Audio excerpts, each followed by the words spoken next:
decoration in the table. Mayam na hujik decoration to onthorese. Onthorese. Aduna say cake cup important natte. Natte. Cake cup na important. Pijangi karigi adu daka natte. Mendi magi mentally mogi life long lai minna budune ba.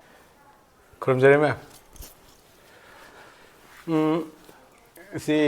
tausem si ai yum moi tam ni ngasida. Mani. Kai no di tausem na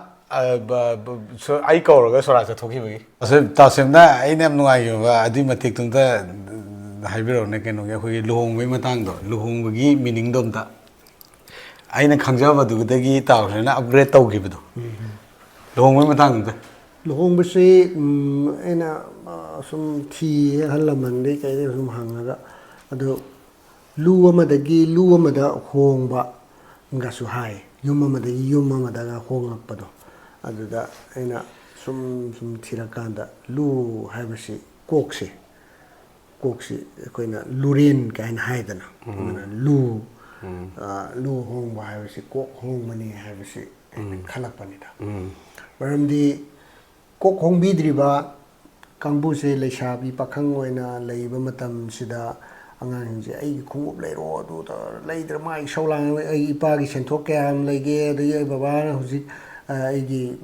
hatak changri pesa sida mana iphone among leita adu si haiba ma leidana khanbiba adu leite magi taka leiba demand bike leiba gi pesa leibra khopra adu yengdeba kai gi no ha kana mai kok se da adu gumbagi kaim leiteba aduna sai gi leisabi pakhang oina kari mata khalamdaba kok ani se ngasidagi di nakhoi kok se wakhan khanba horo haidana ngasai pukhri ema tawre sing hape aduga kallag hete sina yade yum am sare loiraga yum du dekta changaga le yade yum sangaba yum hongba kana tawbi aduga pukhri hongba kana tawragan pukhri du hongba aduga pukhri du sing kallaga sina be adumaina moigi kok sisu sai hongdok pirakanda kokto hongdok pirakanda da di noi ngasidagi wakhan khan ba hu yare macha gi masu gi yum pan bagi kai gi adu gi keno do taw yare na aduna ngasai gi kaina sigi makok sida ngasai gi kura kari ka mayam thepi dana adai phajana lighting decoration in the table. Mayam na hujik decoration to onthorese. Aduna sai cake cup important natte. Adu cake cup na important. Pijangi karigi adu daka natte. Mendi magi mentally mogi life long lai minna budune ba. Adu kok se hongbire kok se phajana wakhan taraga di moi yum pan ba phajan pan adu gi raba koyet kai ka ko je le ba nupa da ka koyet ka phajaba ha paga tawbiri se aduna ngasai gi phaija koi gi kok to polum pu ba yana na ba su amani nupa se nupa ni polum pu gadam ni aduga humang tana su gadam ni aduga magi imung thakadam ni si ishor gi matam da gi ishor na mangonda pi graba chintane nupa akhoi ko lumba leis nupi habi ya china angang unabada ai sire haiba adugi chang da sining chitta hingbo oro haina ishorna adu pirakramne nupa china humang tana suraga ma imung pu haina hairakramne aduga lin nangdi mioi bana nang nakok to pok pung namit to sai makok ki pok kai thugai chano na ishona sirap tor kram ne wa aduna sai mi linja ha pa mamit to kan to ni mamit to kan to mamit thugai no no makok po pi aduga lai lin mioi bagi kumita chikson na ishona numaina hai la kram luhongbagi marak tu da lin dum long taw hapsalak puni ko jilak pani adu ne ba na da dem confuse lak tu ne ba koi da rai nupi gi kai gi lak pudu ado yam phajaba lin ha ga pramanam ningjange lin na makon sangam dai da mamai chume do ado kai hai ni no lin gi kanu se mai asmana thiek koi na asmana magi kanu se lei tra mai swai chat le na structure si koi du ne ba do mai makon sangam dai di straight to da di makon chang ya ro du ne ba ado meaning je kai oi du no aduna sai gi adugi meaning do nangna adi siram dai di mi je chume ka hai du ra ba ado exactly khang ba yaw ga di comment dum thambiu ko atana sai gi masi gi yum masi gi dum mayum ni kana hai di rk ni na akhoi di amta ni na adagi mo tausem na mo akhoi magi kenu ni thokchom maya ai je dum anima oi adum oi pun ba do ada kenu ni da hujiki ꯖꯣꯛꯀꯤ ꯒꯤꯇꯔꯁꯦ ꯎꯕꯗ ꯑꯩꯁꯦ ꯏꯁꯩ ꯌꯥꯝ ꯁꯛꯅꯤꯡꯉꯕ ꯏꯁꯩꯁꯦ ꯌꯥꯝ ꯊꯤ ꯁꯛꯅꯤꯡꯉꯛꯄ ꯍꯥꯏꯇꯥꯔꯦ ꯑꯗꯨꯒ ꯑꯩꯒꯤ ꯌꯥꯝ ꯃꯤ ꯇꯥꯗꯕ ꯅꯠꯇꯦ ꯑꯩꯒꯤ ꯌꯥꯝ ꯐꯠꯇꯕ ꯑꯃ ꯂꯩꯌꯦꯕ ꯏꯁꯩꯁꯤ ꯀꯩꯅꯣ ꯇꯧꯕ ꯁꯨꯔꯒ ꯌꯥꯝ ꯃꯔꯤ ꯂꯩꯅꯗꯕ ꯍꯥꯏꯇꯥꯔꯦ ꯑꯩꯅ ꯁꯛꯂꯛꯄꯁꯦ ꯏꯁꯩ ꯁꯛꯄꯗ ꯁꯨꯔ ꯑꯃ ꯆꯪ ꯂꯩꯔꯝꯕꯗꯣ ꯑꯗꯣ ꯏꯟꯁꯥꯡꯗ ꯉꯁꯥꯏ ꯊꯨꯝ ꯃꯣꯔꯣꯛ ꯆꯪꯗꯕ ꯏꯟꯁꯥꯡꯁꯨ ꯁꯨꯝ ꯌꯥꯎꯋꯤꯗꯅ ꯑꯗꯨꯅꯦ ꯑꯗꯣ ꯍꯧꯖꯤꯛꯄꯨꯗꯤ ꯄꯪꯁꯛ ꯁꯛꯅꯩꯀꯣ ꯑꯗꯣ ꯑꯩꯈꯣꯏꯗ ꯌꯥꯝ ꯀꯤꯖꯕ ꯍꯥꯏꯇꯥꯔꯦ ꯑꯗ ꯑꯩꯅ ꯀ꯭ꯂꯥꯁ 9ꯗꯁꯨ ꯇ꯭ꯔꯥꯏ ꯇꯧꯕ ꯏꯁꯩ ꯑꯃ 9ꯗꯁꯨ ꯑꯩꯁꯦ ꯁꯦꯀ꯭ꯔꯦꯇꯔꯤ ꯑꯣꯏꯔꯛꯑꯦꯕꯀꯣ ꯃ꯭ꯌꯨꯖꯤꯛꯀꯤ ꯁ꯭ꯀꯨꯜꯒꯤ ꯑꯣꯏꯕꯗ ꯅꯠꯇꯦ ꯑꯩ ꯗꯤꯕꯦꯠꯀꯤ ꯑꯣꯏꯀꯥꯟꯁꯤꯗ ꯏꯟꯆꯥꯔꯖ ꯖꯦꯅꯔꯦꯜ ꯁꯦꯀ꯭ꯔꯦꯇꯔꯤ ꯏꯟꯆꯥꯔꯖ ꯂꯣꯏ ꯄꯨꯈꯤꯕ ꯃꯇꯝꯁꯤꯗ ꯏꯃꯥꯟꯅꯕꯁꯤ ꯅꯥꯕ ꯈꯣꯠꯄ ꯇꯧꯔꯛꯄꯗꯒꯤ ꯑꯗꯒꯤ 11ꯗꯁꯨ ꯑꯃꯨꯛ ꯖꯦꯅꯔꯦꯜ ꯁꯦꯀ꯭ꯔꯦꯇꯔꯤ ꯑꯣꯏꯕꯀꯣ ꯑꯗꯩꯗ ꯑꯗꯨꯗꯁꯨ ꯑꯃꯨꯛ ꯁꯤ ꯏꯁꯩꯁꯦ ꯑꯗꯨꯝ ꯁꯛꯅꯤꯡꯕ ꯑꯇꯩ ꯏꯁꯩꯗꯤ ꯀꯩꯅꯣ ꯄꯥꯛ ꯇꯧꯗꯦ ꯑꯩꯉꯣꯟꯗ ꯉꯛꯄꯅꯅꯦ ꯑꯩꯁꯦ ꯏꯁꯩ ꯀꯌꯥ ꯁꯛꯀꯟꯗꯦꯕꯀꯣ ꯑꯗꯨꯝ ꯄꯨꯟꯅ ꯁꯛꯃꯤꯟꯅꯕ ꯀꯥꯟꯗ ꯁꯛꯄ ꯔꯪꯒꯤꯂꯥꯜꯒ ꯑꯩꯒ ꯏꯁꯩ ꯁꯛꯀꯥꯟꯗꯗꯤ ꯑꯗꯨꯝ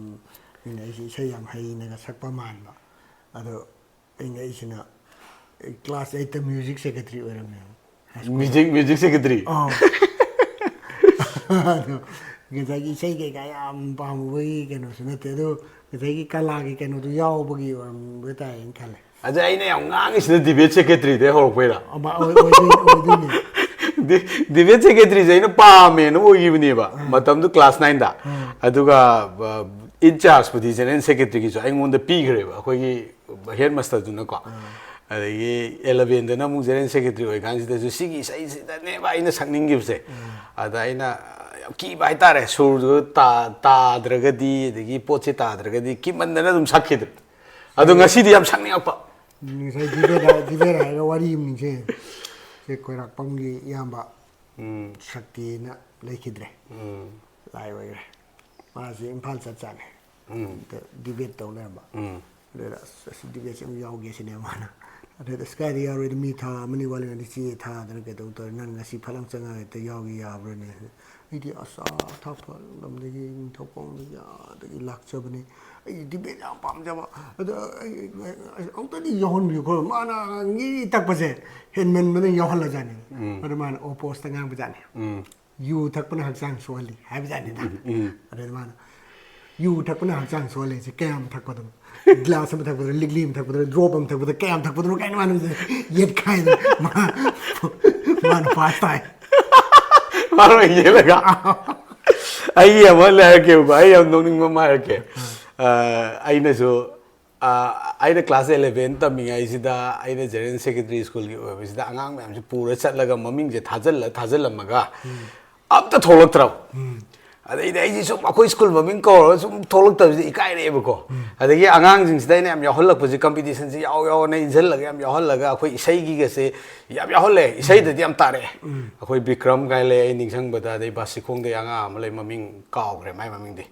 ꯑꯗꯣ ꯃꯣꯏꯁꯦ ꯄꯣꯖꯤꯁꯟꯒ ꯂꯧꯋꯦ ꯑꯗ ꯑꯩꯅ ꯌꯥꯝ ꯊꯦꯡꯅꯔꯛꯄꯁꯨ ꯃꯟꯗ ꯈ꯭ꯋꯥꯏꯗꯒꯤ ꯀꯝꯄꯤꯇꯤꯁꯟ ꯌꯥꯎꯔꯛꯄꯁꯦ ꯃꯥꯅ ꯅꯤꯡꯁꯤꯡꯉꯒꯗꯤ ꯃꯥꯅ ꯑꯃꯨꯛ ꯍꯥꯏꯔꯛꯈꯤꯁꯅꯨ ꯃꯃꯤꯡꯗꯣ ꯃꯃꯤꯡ ꯃꯥꯏ ꯀꯥꯎꯔꯤꯗꯣ ꯃꯥꯅ ꯕꯤꯀ꯭ꯔꯝ ꯑꯃꯗꯨꯅ ꯃꯥꯏꯗꯣ ꯀꯥꯎꯈ꯭ꯔꯦ ꯑꯉꯧꯕꯅꯦ ꯃꯥ ꯏꯕꯣꯇꯣꯟ ꯁꯅꯥ ꯖꯣꯅꯣꯁꯊꯣꯟ ꯁ꯭ꯀꯨꯜ ꯑꯩꯈꯣꯏꯅ ꯌꯥꯎꯔꯛꯈꯤꯕꯗ ꯑꯗꯒꯤ ꯍꯧꯖꯤꯛꯀꯤ ꯑꯩꯅ ꯀꯝꯄꯤꯇꯤꯁꯟꯁꯦ ꯑꯉꯥꯡꯉꯩꯁꯦ ꯄꯨꯀꯥꯟꯗ ꯈ꯭ꯋꯥꯏ ꯇꯣꯏꯅ ꯊꯦꯡꯅꯕ ꯁꯤꯡꯒꯔ ꯈ꯭ꯋꯥꯏꯗꯒꯤ ꯀꯝꯄꯤꯇꯤꯁꯟ ꯌꯥꯎꯕꯁꯦ ꯀꯅꯥꯅꯣ ꯈꯪꯕ꯭ꯔꯥ ꯇꯥꯁꯦ ꯇꯥꯁꯦꯕꯣꯏ ꯂꯩꯀꯥꯏꯒꯤ ꯑꯉꯥꯡꯅꯦꯕ ꯃꯟꯗꯥꯀꯤꯅꯤꯅꯦꯕ ꯑꯩꯗꯤ ꯁ꯭ꯀꯨꯜꯒꯤ ꯑꯦꯅꯤ ꯀꯝꯄꯤꯇꯤꯁꯟꯗ ꯏꯁꯩꯁꯦ ꯌꯥꯝ ꯉꯥꯎꯔꯛꯄꯅꯤꯅ ꯄꯥꯝꯃꯛꯄꯅꯤꯅ ꯏꯁꯩ ꯀꯝꯄꯤꯇꯤꯁꯟꯁꯦ ꯑꯉꯥꯡꯁꯤꯡꯁꯦ ꯏꯁꯩ ꯀꯝꯄꯤꯇꯤꯁꯟ ꯌꯥꯝ ꯁꯤꯜꯂꯝꯃꯤꯗꯅ ꯅꯍꯥꯟꯋꯥꯏꯗ ꯍꯥꯏꯕꯗꯤ ꯌꯨ ꯄꯤ ꯑꯦꯐꯅꯒ ꯁꯤꯜꯂꯝꯃꯤ ꯑꯩꯈꯣꯏꯁꯨ ꯌꯥꯎꯔꯛꯑꯦ ꯃꯌꯦꯛꯀꯤꯒꯐꯥꯎ ꯌꯥꯎꯔꯝꯃꯦꯕ ꯌꯨ ꯄꯤ ꯑꯦꯐꯅ ꯁꯤꯟꯕꯗꯗꯤ ꯂꯩꯕꯥꯛ ꯅꯤꯡꯕꯒꯤ ꯆꯥꯡꯗꯝꯅꯕ ꯈꯣꯠꯄ ꯃꯇꯝꯗꯨꯗꯗꯤ ꯌꯥꯝꯅ ꯑꯩꯈꯣꯏꯒꯤ ꯑꯦꯝꯁꯨꯅꯁꯨ ꯀꯝꯄꯤꯇꯤꯁꯟꯁꯦ ꯌꯥꯝ ꯁꯤꯟꯕ ꯍꯥꯏꯇꯥꯔꯦ ꯁꯥꯇ꯭ꯔꯒꯤ ꯑꯣꯏꯕꯁꯦ ꯍꯧꯖꯤꯛꯅ ꯑꯃꯨꯛ ꯁꯤꯟꯈꯤꯗ꯭ꯔꯦ ꯏꯁꯨꯁꯦ ꯌꯥꯝꯈꯠꯂꯛꯈ꯭ꯔꯦ ꯍꯥꯏꯇꯥꯔꯦ ꯑꯩꯈꯣꯏꯅ ꯈꯪꯕ ꯃꯇꯝꯗꯨꯗꯁꯨ ꯌꯥꯝꯃꯤ ꯑꯩꯈꯣꯏꯒꯤ ꯑꯦꯅꯤ ꯁꯅꯥꯃꯆꯥꯒꯤ ꯑꯗꯨꯒꯤ ꯑꯗꯥꯒꯤꯒꯩꯁꯦ ꯑꯩꯈꯣꯏ ꯃꯇꯝꯗ ꯊꯣꯛꯈꯤꯕ ꯑꯗꯨꯃꯥꯏꯅ ꯇꯧꯋꯦ ꯑꯗꯣ ꯀꯝꯄꯤꯇꯤꯁꯟꯗ ꯑꯩꯅ ꯏꯁꯩꯒꯤ ꯃꯇꯥꯡꯗ ꯁꯨꯝ ꯅꯤꯡꯁꯤꯡꯉꯀꯥꯟꯗ ꯀꯝꯄꯤꯇꯤꯁꯟꯗ ꯑꯩꯅ ꯊꯦꯡꯅꯔꯛꯄꯅꯤꯀꯣ ꯑꯇꯩꯗꯤ ꯈꯪꯗ꯭ꯔꯦ ꯃꯟꯗꯥꯀꯤꯅꯤꯁꯤꯃ ꯀꯝꯄꯤꯇꯤꯁꯟ ꯐꯖꯅ ꯊꯦꯡꯅꯔꯛꯑꯦꯕ ꯃꯥꯁꯦ ꯑꯗꯨꯝ ꯑꯩꯅ ꯄꯨꯔꯤꯕ ꯑꯉꯥꯡꯉꯩꯁꯦ ꯑꯩꯅ ꯄꯨꯕꯁꯤ ꯁ꯭ꯀꯨꯜ ꯃꯃꯤꯡ ꯈꯪꯗꯕ ꯀꯥꯎꯔꯤꯕ ꯕꯣꯇꯣꯟ ꯁꯅꯥ ꯖꯣꯅꯣꯁꯇꯣꯟ ꯈꯔ ꯅꯤꯡꯁꯤꯡꯕꯗ ꯍꯥꯏꯇꯥꯔꯦ ꯑꯗꯒꯤ ꯍꯧꯖꯤꯛꯀꯤ ꯇꯥꯁꯦꯒꯤ ꯗꯤꯕꯦꯠꯀꯤ ꯋꯥꯔꯤ ꯑꯃ ꯂꯩꯈ꯭ꯔꯦꯗꯅ ꯑꯩꯒꯤꯅ ꯃꯟꯗꯥꯀꯤꯅꯤ ꯃꯄꯥꯅ ꯑꯩꯉꯣꯟꯗ ꯆꯩꯔꯛꯈꯤꯕ ꯑꯃ ꯂꯩꯌꯦ ꯁꯤꯗ ꯅꯤꯡꯊꯧꯈꯣꯡ ꯑꯣꯛꯅꯔꯦꯟꯒꯤꯁꯤꯗ ꯏꯁꯩ ꯇꯧꯕ ꯃꯟꯗꯥꯀꯤꯅꯤ ꯈꯣꯏ ꯏꯃꯨꯡꯅ ꯀꯠꯄ ꯑꯗꯨꯗ ꯃꯣꯏꯒꯤ ꯏꯙꯧꯁꯦ ꯌꯥꯝꯅ ꯑꯩꯈꯣꯏꯒꯤ ꯃꯨꯛꯅꯥ ꯀꯩꯀꯥ ꯌꯥꯝ ꯄꯥꯝꯃꯛꯄ ꯑꯗꯨꯝ ꯃꯨꯛꯅꯥꯒꯤ ꯀꯩꯅꯣꯁꯤ ꯌꯥꯝ ꯄꯥꯝꯃꯦ ꯑꯗꯒꯤ ꯑꯩꯈꯣꯏꯒꯤ ꯃꯥꯃ ꯃꯟꯗꯥꯀꯤꯅꯤꯒꯤ ꯃꯄꯥ ꯄꯣꯛꯄ ꯃꯄꯨꯁꯦ ꯁꯤꯅ ꯈꯨꯅꯨ ꯇꯨꯅꯕ ꯁꯤ ꯌꯥꯝ ꯄꯥꯝꯃꯦ ꯃꯟꯗꯥꯀꯤꯅꯤꯒꯤ ꯃꯄꯥꯁꯤꯅ ꯌꯦꯟ ꯀꯥꯎꯅꯕꯁꯦ ꯌꯥꯝ ꯄꯥꯝꯃꯦ ꯑꯗꯨꯒ ꯃꯟꯗꯥꯀꯤꯅꯤꯅ ꯏꯁꯩ ꯀꯥꯎꯅꯕꯁꯦ ꯁꯤ ꯌꯥꯝ ꯄꯥꯝꯃꯦ ꯍꯥꯏꯅ ꯏꯁꯩ ꯀꯥꯎꯅꯕ ꯅꯪꯅ ꯑꯩꯈꯣꯏ ꯏꯃꯨꯡꯁꯦ ꯂꯣꯏꯅ ꯂꯣꯏꯔꯣ ꯊꯣꯛꯂꯛꯀꯥꯟꯗ ꯑꯩꯈꯣꯏ 이문제 ꯂꯣꯏꯅ ꯂꯣꯏꯔꯣ 그는 마치 이세 가오나버기 그는 제 밤은 짝기비지나 인디안 아이돌 방 야오리제 그는 만나기 이동에 제 가오나버기 탱가이나버기 컴피티션게 그는 제 좀 야오 레이버기야 अरे यार इंटरेस्टिंग हो तो उसकी ताज़गी युगी डिबेट की तो अरे इधर आई की ना मुझको आई तो उसकी आगाम में हम सब तो थोलक तेरे थे ना थोलक तो उसे क्या इसे इकाई रखते ना आगाम मुझे मोह चिल लगा इनो इनो याओ या पर सीने में या इसने चल ले खोबरा एक्सटेम्पोररी स्पीच इधर कई तागे तो मणिपुर बंद ने ताये मणिपुर बंद सीधा आई जो कारण ने बात तुम तो रही से अरे ये कई तागे तो इना मणिपुर बंद सीधा इना थागी उसे एक्सटेम्पोररी स्पीच सीधा का बनसे मणिपुरदा अखोगी हेंजांग मथेल मगुंबनी मसी अदुम अखोइना अदुम थेंगनदबा यारोइदबा पोसक अमा खंगनी सिने बाइना मतमजो हाइग्रेसे अदु मतमदो 1990 गा 5-6 अदाई ओरमदो मालेको अदा आइना हाइजे हेंजांग मथेल मगुंबनी अदुना अखोइना कइगुंबा अखोइ नहा म्याम सि पुंजलगा फिरोन लै अखोइ बाबा होय कइ होइना लैबिदबा मतमदा अखोइना अदुम अखोइ म्याम पुंजला होंगनरगा अदुम बंद अमा कौबे याइ काय गम म्याम से वा नोयबको अदा नोगा अदवाइना खर nganगरे समजलगा अदगी आइसे थोले अदुगा आई केम तादेबा अदा स्कूल लाले अदु ओजाना ए नंग सिलाव ओजा अमा लेबको आई ओदा am lu दवा ममिंग पलरोगे अस नंग साइ nganगिदो अदुनो ख्वाइ नुगाय मोय जस्ट आई मरमदि फास्ट तादौनी अबाई तवे अदगी हुजिगी कंपटीशन मतांगदा आइराम नोंगनिंग ममना अखोइ बोनीसे बोनीसे अखोइ स्कूल दा सरिंग तो थिजगेना लाएबको मतम आइन जनरल सेक्रेटरी होय कांजे माजो कारे काम तारकपनेबा अखोइ मानैसे दुगिनेबको बोनीना सो काउदे मसादसु हाइको मारा कमाइन तवे पा थोले हा माइ सरिंग तो आइन निंगसंग लेहोबाने पामखिबगे हाइतारे पा थोले दा आइ सरिंग तो थिजगी सिने माइ दे थिबो सिने मा युमदां काइ तमेबको कई थीगे अरीबा कहीं सोयबु मरी सरेंग ममिंग पंदे सोयबु मरी बहावी माइरेल अरीबा हावी अदगी nga अरीबा हावी अदु लेसाबी अरीबुदी महिंग काय हाय थोके वानी अदाइन तवे हाइबदी एनी अखोगी आर्ट फॉर्म दा तौरखोजिंग से यामना कंपटीशन दि लो यावरको माले यावे ai saigi ai ni yaw pasini jagoi competition se adom yawri ado school dana program ke ka tawbusi ai drama macha one night play macha semaga anmanga tawraki aduga youth folk festival da ngakpa ma rangilal ga ngallinga da so saigi पुल्लक पसी अदुदगी पुले को नदगा कनो दो अरमान puppetry workshop अमा तवे अखोई वांगोई की ओजाबिरेन मा अखोई यावे दे अखोई नि सि टीम ममदा यावरदि नोयनि टीम ममदा यावरदि यारोय बेरा लेनि अदन नोयनि टीम ममदा खाइंग यावना टीम जि खाइंग हाइनि याहले अदुदा प्ले मम पाखलोना पाखलगा सानामने पपेट से खुदना सनाय साना दोइने अदुगा डायलॉग से चिन nga तौबदा अरेदा मखोई मोय ग्रुप सिन याना ना सानाले ए ग्रुप सिन अरोय बिसाने अदुगा करी द सेमोंगे फैमिली प्लानिंग द सेमोंगन जामाना अरे इखोनी यंगनरगा नो एबो लोयरा हादि अइनसु फैमिली प्लानिंग द सेमोंबा मासु सेमोंबा अदुमायगा तौबदुदा पुनसिगी लोयरकपददी चुमेदो सिरमदाइदा खोलमदाइदा बा अदगी चलमदाइना नगला कानदी करिसु कानब नते पुमनमक्सि अरेमनि हैना खलकपदो अदु लाय हाबनेदा तांग पांदा कोइन कैसु पुदना लाय नत्रा तांग पांदे एने कैसु पुथोको यारोयबो अदोनेदा अदगी अखोइना सुम बैड कमेंट वगैरह एनी कमेंट नेगेटिव ता हंदबसे तावसे आई वखल अखोइना अनी नि मरी दा डायलॉग मा हापनेबा अदुइदो कोंता चूर लेबा mi huina mi de chi na mi no hui de chik te do haini point di haidi mi na saura ga so khoina dum saujel laga di hena sangdoi dana hoi nga ki nuai da badi mi oi bene dum feelings chaibagi namuk chaibana hallo so haide na ma ne chaibagi di chaibana hana de ta aina di sai hui gi do aina hai badi huina mi gi mathun da chi hena mi na hui gi mathun da chi zai mi na hui na mi gi mathun da chi hena hui gi mathun da mi na chi pa huna de hai bado adugi poto khoina dum ai ani ni mari de yaw na khalle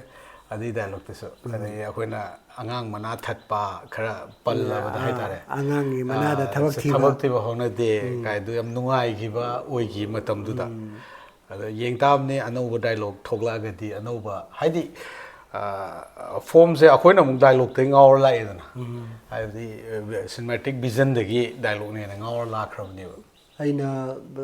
sagi tawning da bse sagi aingonda yam da ka leitaba mi se aingonda da ka oi da mi se mayum da di yam da ka leiba mi ne magi mayum da ko aigi nupi da kwai de aigi family da aigi cha sing da mathau tar si ai ne noi family da nangi family da nang ne mathau tar si ai na te ha aduna aingonda yam da ka leitaba mi se mi du gi imung da di kwai de gi mathau ta ba mi ni khalaga hatna bal gi thabak se tong gum se aduna aingonda da ka leitaba mi si mi du gi mayum da di ma se am da ka leibni khalaga value leiba mi ni khalaga mi du happy ga no sine na hoi adu maroi na hauji pudi park su tau tre na hoi pa ta hana matam du da adu ju feel yam tawe khoi du so abidi adu ni da adu last lo selak bu hauji si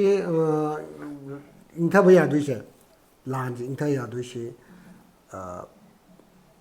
nungsi bagi macha nupa gi maming si ngak pi ba kawai hai ko aduna ngak pi ba si he yaw dra kan da di aku lan ji makha dum sam tha lai ne ba mi han ba hai ba si makha sam tha ne aduna hore makha ta ba di khoi ngak na ra ga du ga chat min na ba gi wakhalon si ma lak pom chang ya anyway aruba wari sum changjan gi dore alai tho bada hujiki isai je hujiki oja tap ta gi hairam dana do matem dang ang biu isai gi isai khong man ba khwai de gi isai hai ta ba na sakani ha ni na khwai de gi khwai dai ta ba gi ta khong wai ta ba na khong du no ane ta sem sak tui ne ai di saroi ai di sak ta na ho khrabani mi gi music scene myam leina sak pa ngam khidram ne adu su khangna cha na ba ngam ta sagi job ta khong da na papa sa lage nek tui ne khong roi ga matik dang khong ne la la sai ne skill la la su ai da sagi tap ta na su sagi khoi bu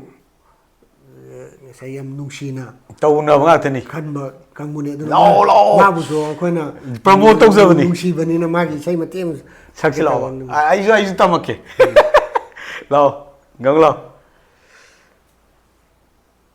hauji du da aina ngauza gi bai tare haidi soft ta aduga aina ngauza ba khare lei power of attraction gi sai gi du ma loi ngawe adagi standard ki sai si ma ngawe haidi sum isai je akoina mo hujik adu du mai na koina ma ngawe ko le haida te gi sai sak pa sing jina na te aina haidi sai daga di ngau dro ngawe ba ko haidi sai je sai es di ke na sai khuding mak ta ngau ro budi le sai aina haini poti sai phajai ba romance songs yam phaja ba thamoi yam pan ba yam nungai ba adum taninga lei bi yawe ba but adu dudi ngau ni lo ya roi ba maram ni kaino da adu di just nga haki matam dugi phau dugi ta sem tharam ba isai do ai su dum ta kan ai pa makani ba maram ni isai da dugi ras yaw hrabni ba haibadi isai je ta sem ngam ba isai ai matom da ai wakhal na khalu da bi ngak tro samani ba amai ta adu bu aina haibadi social oina som akhona tajarak pada romance war su standard ki so adu de ina sakna ba attempt tau gi dam ne haide aina ai su khangi kainga tau ba de isai khar lei aina ngo wa tare lyrical form style lo aina ma hangning mong le isai sina kari no sakla sa ga no ma di sangni ba ta ga ngang ni ne phagi sina ne amuk ta ga ne makha ꯑꯃꯨꯛ ꯍꯟꯖꯤꯟ ꯇꯥꯕ ꯅꯨꯡꯉꯥꯏꯇꯦꯕ 이사이수 뮤직 야우드르가디 ꯑꯗꯨꯝ ꯀꯪꯅꯤꯡꯉꯦ 이사이기 ꯈ꯭ꯋꯥꯏꯗꯒꯤ ꯑꯩꯒꯤ ꯋꯥꯈꯜꯅꯤꯀꯣ ꯃꯁꯤ ꯑꯗꯨꯝ ꯆꯨꯝꯕꯁꯨ ꯌꯥꯏ ꯂꯥꯟꯕꯁꯨ ꯌꯥꯏ ꯕꯠ ꯑꯩꯅ ꯍꯥꯏꯅꯤꯡꯕꯗꯤ ꯏꯁꯩꯗꯗꯤ ꯃ꯭ꯌꯨꯖꯤꯛ ꯌꯥꯎꯔꯦ ꯃ꯭ꯌꯨꯖꯤꯛꯇꯨꯅ ꯏꯊꯤꯜꯅꯦꯕ ꯑꯗꯨ ꯃ꯭ꯌꯨꯖꯤꯛ ꯍꯥꯏꯁꯦ ꯑꯦꯅꯤ ꯒꯤꯇꯔ ꯑꯣꯏꯒꯦꯔꯥ ꯂꯣꯏ ꯇꯝꯕ ꯊꯣꯛꯂꯛꯏꯅꯤꯗꯅꯀꯣ ꯑꯗꯩ ꯏꯁꯩꯒꯤꯁꯨ ꯁꯤꯡꯒꯔꯁꯤ ꯇꯝꯕ ꯊꯣꯛꯂꯛꯏꯅꯤ ꯍꯦꯛꯇ ꯁꯛꯁꯟ ꯌꯥꯗꯦ ꯃꯤ ꯑꯃꯅ ꯍꯦꯛꯇ ꯁꯛꯄꯗ ꯇꯥꯅꯤꯡ ꯄꯣꯟꯇꯦꯕ ꯑꯗꯨꯅ ꯔꯤꯌꯦꯂꯤꯇꯤꯗꯤ ꯑꯗꯨꯃꯥꯏꯅ ꯏꯁꯩꯒꯤꯗꯤ ꯃ꯭ꯌꯨꯖꯤꯛ ꯌꯥꯎꯔꯒ ꯑꯗꯨꯝ ꯇꯧꯕꯅꯤꯅ ꯇꯥꯅꯤꯡꯕ ꯍꯦꯜꯂꯦ ꯑꯗꯨꯅꯕꯨ ꯍꯧꯖꯤꯛ ꯀꯣꯃꯦꯗꯤꯒꯤ ꯀꯩꯀꯩꯁꯤꯡꯁꯤꯗ ꯕꯦꯛꯒ꯭ꯔꯥꯎꯟ ꯃ꯭ꯌꯨꯖꯤꯛ ꯂꯣꯏ ꯍꯥꯞꯄꯛꯏꯁꯤꯗꯤ ꯊꯥꯏꯅꯗꯤ ꯗꯥꯏꯂꯣꯛ ꯂꯤꯂꯥꯅ ꯑꯩꯈꯣꯏꯅ ꯁꯨꯃꯥꯡ ꯂꯤꯂꯥ ꯍꯧꯔꯀꯥꯟꯗ ꯃ꯭ꯌꯨꯖꯤꯛ ꯌꯥꯎꯔꯝ ꯄꯣꯟꯇꯦꯗꯅ ꯑꯣꯟꯂꯤ ꯗꯥꯏꯂꯣꯛꯇꯨ ꯇꯧꯔꯒ ꯇꯧꯔꯝꯃꯦ ꯃꯇꯝꯗꯨꯗ ꯚꯥꯏꯔꯦꯜ ꯀꯜꯆꯔꯁꯨ ꯂꯩꯇꯦ ꯃꯇꯝꯗꯨꯗꯗꯤ ꯑꯣꯟꯂꯤ ꯊꯤꯡꯁ ꯑꯩꯈꯣꯏꯒꯤ ꯗꯥꯏꯂꯣꯛ ꯂꯤꯂꯥꯅ ꯏꯁꯩ ꯂꯤꯂꯥꯅ ꯍꯣꯡꯉꯛꯈꯤꯕꯗꯣ ꯑꯩꯈꯣꯏ ꯑꯗꯨꯝ ꯈꯪꯍꯧꯔꯤꯅꯤ ꯆꯥꯛꯆꯥ ꯃꯥꯡꯗ ꯋꯥꯔꯤ ꯂꯤꯂꯥ ꯌꯥꯔꯦ ꯇꯥꯔꯅꯤ ꯇꯧꯔꯣ ꯂꯣꯏꯁꯤꯜꯂꯁꯦ ꯀꯩ ꯒꯤꯇꯔ ꯄꯗꯥꯔ ꯇꯦꯛꯈ꯭ꯔꯕ꯭ꯔꯥ ꯌꯥꯕ ꯁꯤ ꯂꯣꯏꯔꯁꯦ ꯄꯨꯡ ꯕꯥꯔꯣ ꯃꯤꯅꯤꯠ 5 ꯆꯞ ꯆꯥꯔꯦ ꯁꯦ ꯍꯥꯏꯔꯝꯗꯅ ꯇꯥꯛꯂꯝꯗꯅ ꯆꯠꯈꯤꯕꯗꯨꯗ ꯀꯩꯗꯧꯕ ꯑꯩꯅ ꯆꯥꯛꯆꯍꯧꯕ ꯁꯨꯃꯥꯏꯅ ꯇꯧꯗꯥꯏꯅꯦ ꯍꯥꯏꯔꯝꯗꯅ ꯇꯥꯛꯂꯝꯗꯅ ꯆꯠꯈꯤꯕꯗꯨꯗ ꯑꯩꯅ ꯋꯥꯖꯍꯧꯕꯅꯤ ꯈꯪꯕꯤꯗꯅ ꯎꯕꯤꯗꯅ ꯆꯠꯈꯤꯕꯗꯨꯗ ꯑꯩꯅ ꯆꯥꯛꯆꯍꯧꯕꯅꯤ ꯆꯪꯂꯛꯈꯣ ꯁꯤꯗ ꯐꯝꯂꯛꯈꯣ ꯅꯥꯛꯇ ꯇꯝꯕꯤꯒꯦ ꯏꯄꯥꯎ ꯑꯔꯣꯟꯕ ꯋꯥꯔꯤ ꯑꯣ ꯐꯝꯂꯛꯈꯣ ꯅꯥꯛꯇ ꯆꯪꯂꯛꯈꯣ ꯅꯥꯛꯇ ꯍꯥꯏꯕ ꯐꯝꯂꯛꯈꯣ ꯁꯤꯗ ꯑꯩꯗꯤ ꯏꯁꯩ ꯌꯥꯝ ꯁꯛꯀꯟꯗꯕꯅꯦꯕ ꯑꯗ ꯍꯥ ꯆꯩꯅꯥꯗꯨꯅꯤ ꯐꯪꯖꯔꯤꯕ 비다이기 짜이탱두기 호호호 하하 짜이나두니 펑저리바 비다이기 짜이탱두기 호호호 하하 짝크레낭디 이낙다기 비랑새 우비다나 잣크레낭디 이낙타기 비랑새 우비다나 가이라 더무이기 땡타 따비벌레이다나 떠우자루버품 까오래 이사이 이제 그놈아 소가 많이 들리는데고 ꯑꯗꯨꯒ ꯉꯁꯥꯏꯒꯤ ꯍꯤꯗꯥꯛ ꯌꯥꯎꯔꯒ ꯇꯧꯕꯁꯨ ꯅꯠꯇꯦꯀꯣ 노맨네 땡큐 라